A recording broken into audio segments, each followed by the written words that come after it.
While we're waiting, you could tell the window story. I could. Hello, everyone. Welcome. So we are doing a little live stream again today about why your training is boring and why it should remain boring. But just while we're waiting for people to join, I'm going to tell you a little story about Sunday. I locked myself out of my bedroom with one of these rooms that has a latch that locks behind you. Car keys, phone, laptop, everything in the car. I was on my way out in a rush, annoyed, so I called a locksmith. They quoted me £150. So I thought, okay, maybe not. Called the letting agent who was in bed, and she said, I'll be 4 hours and I'll cost about £100 to call out on a Sunday. So I went next door, took a ladder from the nice lady next door, and climbed up into this window. Maybe get some perspective of the height. Terrifying. I'm not a parkour person. I'm a gymnast that likes to stay on the floor. Parkourista. Parkourista, discotheque beaster. So you also did a handstand onto the table. So squeeze through this top flat window, handstand off the desk, avoiding the lamp and laptop. Triple somersault. And then perfect dismount. So if you ever forget your keys, that's how to get back into your house. Headphones. Cool. All right, guys. So we have 5 people watching. Say hello, and if you have any 6 now, if you have any questions, give us a shout. So we're talking about being entertained by your progress, and it's a common complaint that we often get that I'm finding training boring. And I think the first thing to consider is, what are you hoping to get out of your training? Are you wanting to be entertained by it, or are you wanting to achieve the result? I think there's plenty more exciting things to do in the world than go to a room that has no windows and lift weights repeatedly. So if you're going to be doing that, you may as well be getting a good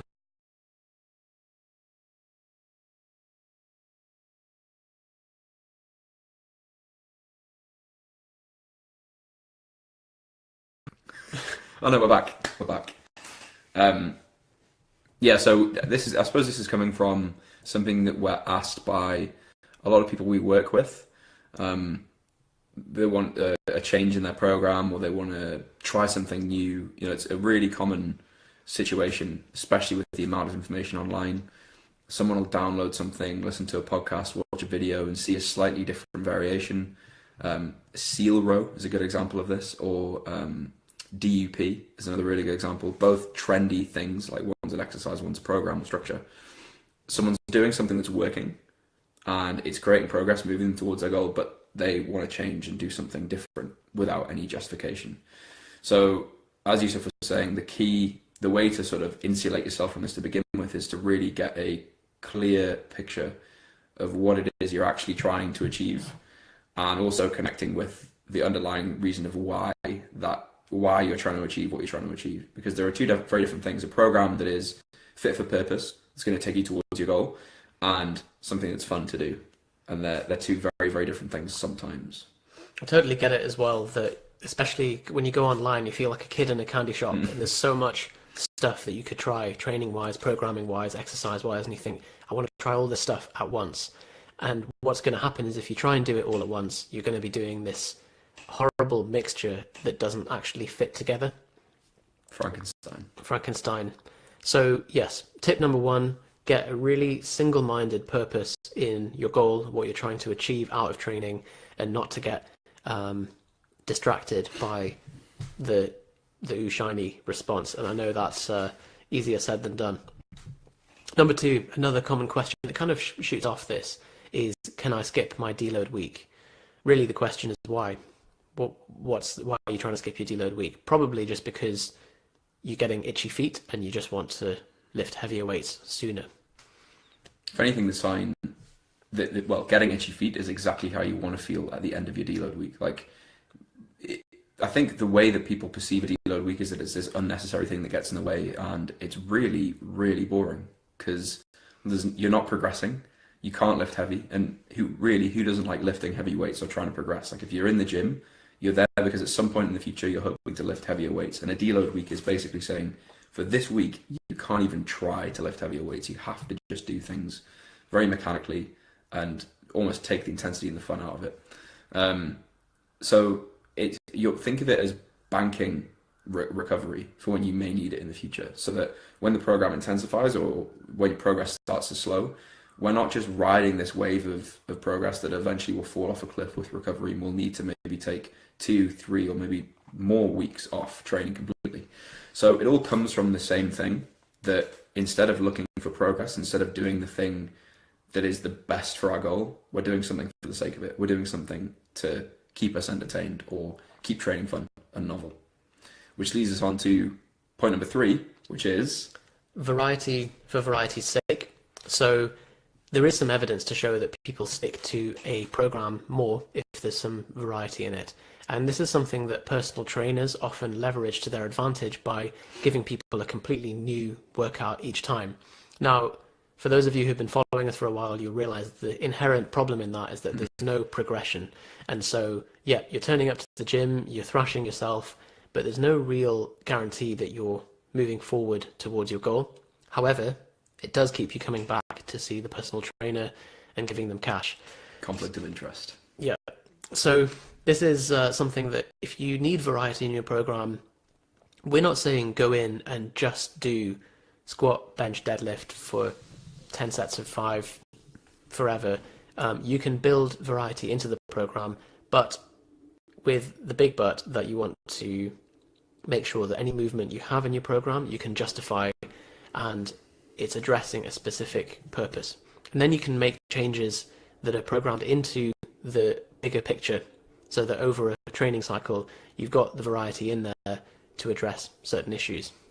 A framework or a process that I use for deciding what exercises to use is, number 1, does it address the movement pattern? Does it improve the movement pattern or train the movement pattern that I'm trying to train? If that's for a powerlifter or something that's performance specific. If it's body part or hypertrophy specific, it's can I feel the muscle contracting that I'm trying to train? If I feel a barbell row in my hamstrings and I'm trying to grow my back, maybe barbell row is not the right choice. So that's number 1. Number 2 is, can I progress with this exercise for a long period of time? So if I pick a cable row and I'm already near the bottom end of the stack, realistically, I've got 2, maybe 3 weeks or months of progress in there before I'm going to need to change exercise. And as Yusuf mentioned, progression is key. And to get progression, we need consistency, we need comparability. And so if we're always changing exercises, how do we know that it's working? Number 3 is, can I safely progress with this for a long period of time? So barbell row is another good example. Yeah, sure, like anybody can reduce the range of motion on a barbell row or an exercise and convince themselves that because there's more weight on the bar and because technically you're moving it from point A to point B that you're progressing. But are you carrying more injury risk than you need to, or are you just cheating and adding more body English to add more weight to the bar progressively over time? So absolutely everything in your program needs to be justified, needs to be there for a reason. And if you want variety, that's fine, but it needs to be within the structure and within the framework of, I understand why the variety is there, and I understand that still the structure of the program, the underlying progression is still being respected. The other way to inject variety into things, if you're just finding that the training itself is monotonous, is listen to podcasts, audiobooks, whatever you need in the gym. Use it as time away and use the monotony to your advantage to actually get deeper into yourself. So far we've been talking about being entertained by your progress, and if you're finding training to be boring, what to do. So our number 1 tip was make sure you're very clear on your goal, on what you're trying to achieve. Number 2 was watching out for little, what do they call it, potholes, traps, like, can I skip my deload? Hang on, why am I wanting to skip my deload? Is there a legitimate reason, or... Can I do DUP? Sure. Oh, God. Why?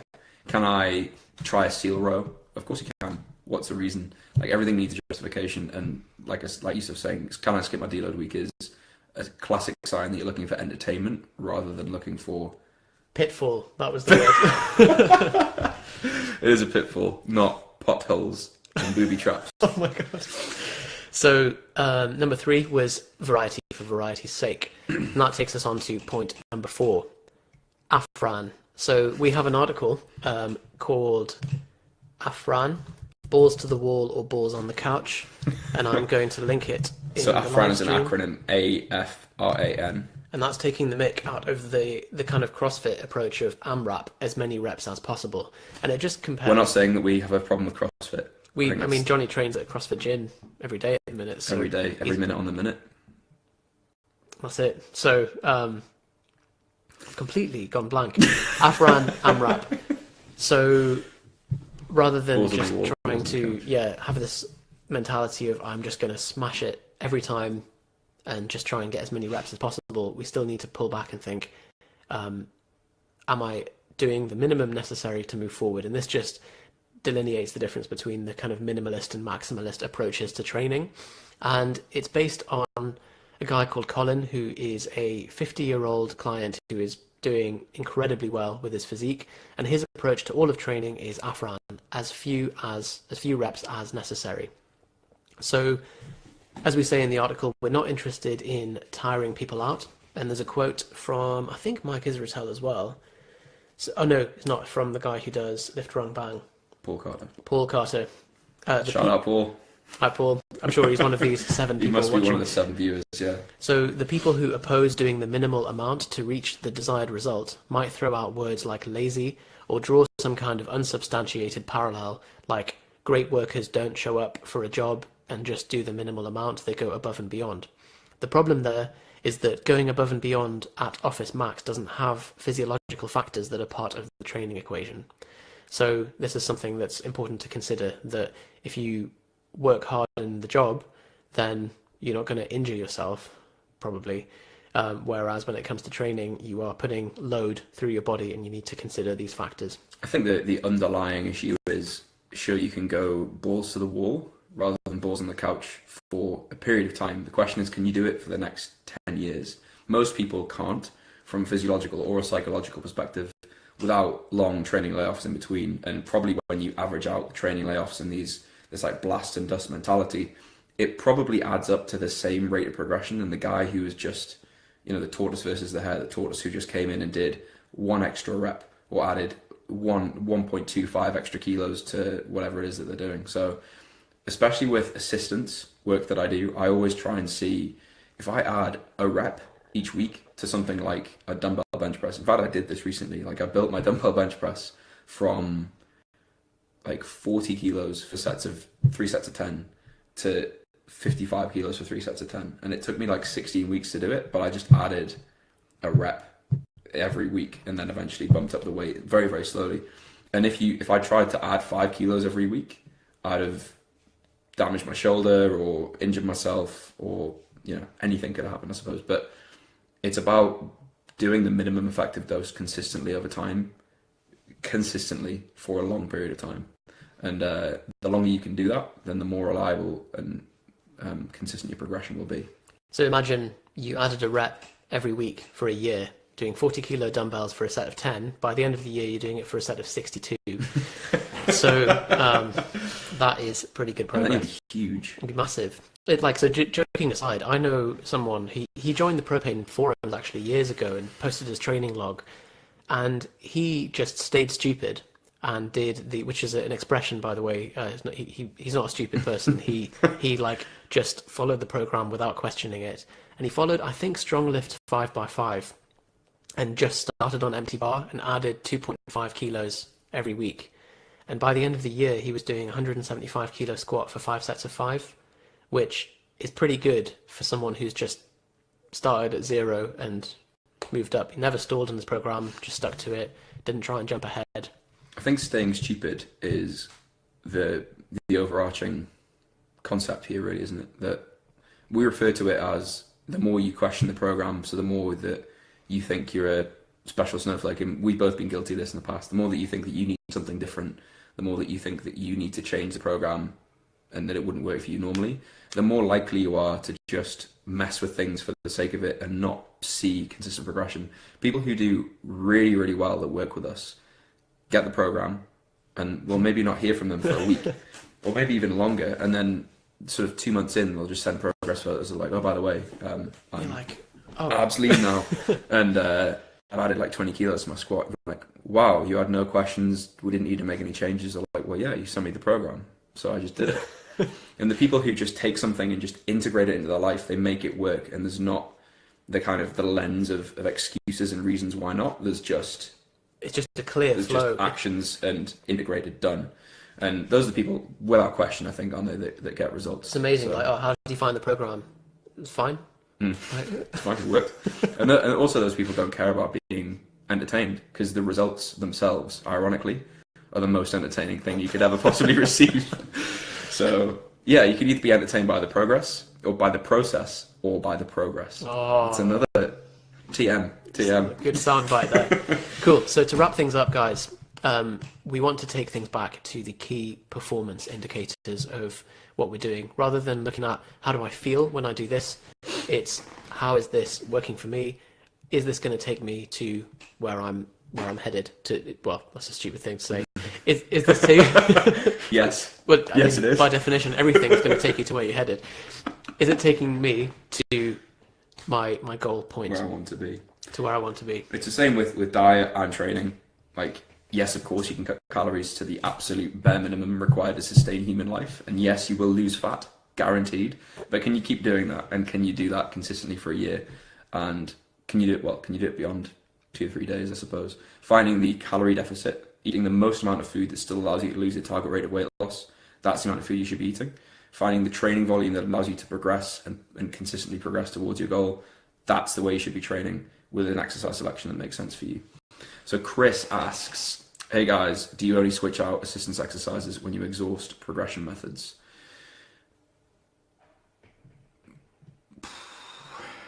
I think I would only before I switch things out, I would change the expected rate of progression.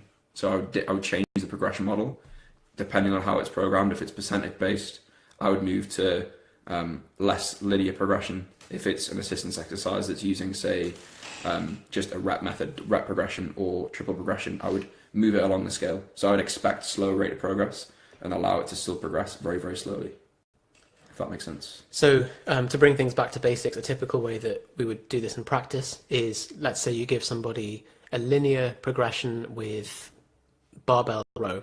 So you say, okay, do 5 sets of 5, barbell row, start at 60 kilos and move up. Let's say they move it up to 75 kilos and then they're struggling. They're getting 5, 5, 5, 4, 4, and they can't get it up to hit all sets of 5.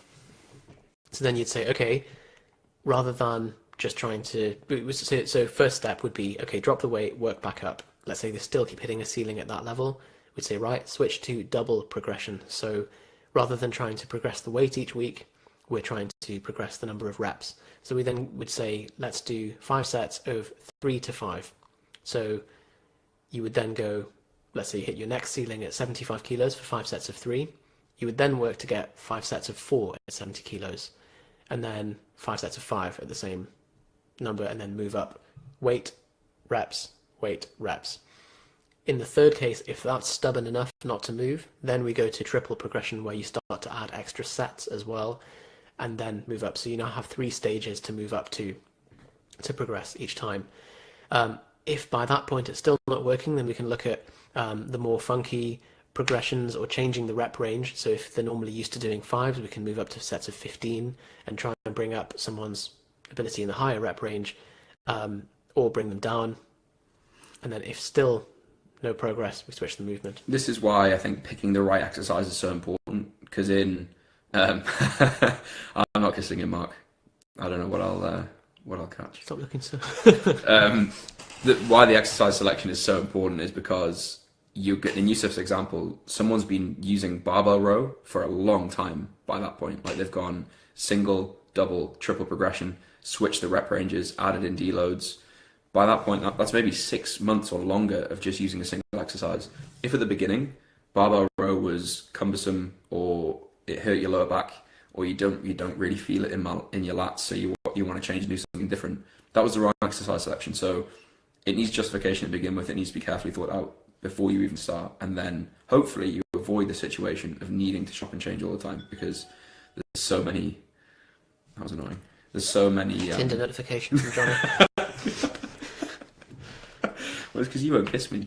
So it's gone playing the field. Yeah.